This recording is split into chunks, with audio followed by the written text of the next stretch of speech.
Majelis Hakim Pengadilan Negeri Tarakan Rabu pagi 8 Juli 2026 melakukan pemeriksaan setempat terhadap objek sengketa tanah di Jalan Padat Karya, Kelurahan Pantai Amal, Kecamatan Tarakan Timur, Kota Tarakan. Pemeriksaan ini merupakan bagian dari proses pembuktian dalam perkara gugatan dugaan perbuatan melawan hukum terkait transaksi jual beli tanah yang saat ini masih bergulir di persidangan Pengadilan Negeri Tarakan.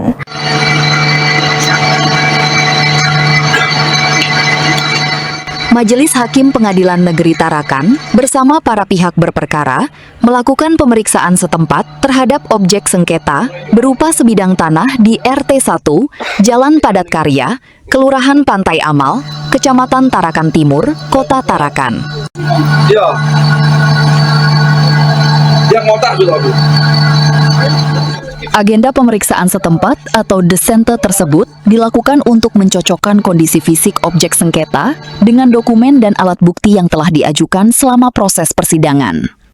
Dalam pemeriksaan lapangan, majelis hakim meninjau langsung letak, batas-batas tanah, serta kondisi penguasaan objek yang menjadi pokok sengketa.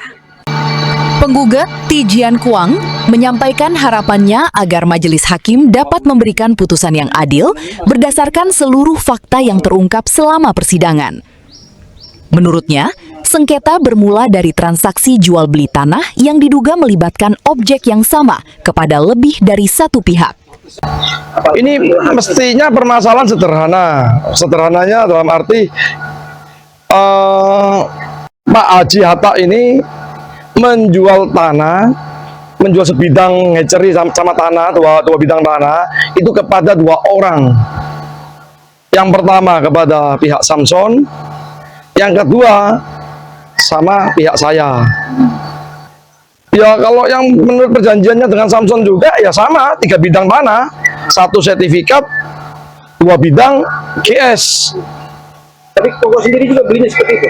Sama juga di perjanjian gitu juga. Tapi yang 1 bidang ini kan sudah saya beli melalui bank. Gitu. Jadi kan sudah yang bersertifikatnya sudah saya beli melalui bank dan sudah lunas. Gitu loh. Sementara itu, kuasa hukum penggugat, Rina Handayana, menjelaskan gugatan diajukan karena kliennya mendalilkan adanya dugaan pelanggaran terhadap Perjanjian Pengikatan Jual Beli atau PPJB. Pihak penggugat menyatakan telah membayar sebesar 1,7 miliar rupiah untuk 1 bidang tanah bersertifikat.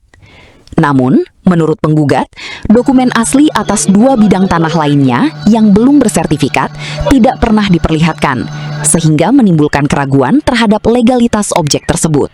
Ini, kenapa kami memasukkan perbuatan melawan hukumnya? Karena dari awal, kesepakatan yang dibuat dari klien kami itu sudah lepas. Nah, kan kenapa saya bilang lepas? Karena klien saya ini perjanjiannya akan membayar atau mencicil ya Pak ya kemarin, ya. Asalkan bisa memperlihatkan surat aslinya. Nah, ayo sama-sama kita ke notaris, saya bayar asal perlihatkan surat aslinya. Yang 2 bidang tanah itu, ya, yang GS itu. Akan tetapi berjalannya waktu tidak pernah dilihatkan aslinya. Nah, artinya kenapa dia harus diperlihatkan aslinya? Biar kita kuatkan di notaris ini. Jadi ada kesepakatan. Akhirnya berjalan waktu tidak ada perlihatkan aslinya. Nah, per hari ini kok baru bisa dilihatkan aslinya. Inilah yang menjadi tanda tanya kami. Pemeriksaan setempat ini merupakan salah satu tahapan pembuktian dalam perkara perdata sebelum persidangan berlanjut ke agenda berikutnya hingga pembacaan putusan. Hingga saat ini, perkara masih dalam proses persidangan di Pengadilan Negeri Tarakan. Seluruh dalil yang disampaikan dalam gugatan merupakan klaim dari pihak penggugat yang masih harus diuji dan dibuktikan di persidangan. Para tergugat juga memiliki hak untuk menyampaikan jawaban, alat bukti, serta pembelaan sesuai ketentuan hukum yang berlaku sebelum majelis hakim menjatuhkan putusan berkekuatan hukum tetap. Dari Kota Tarakan, Tim Liputan BNJ TV.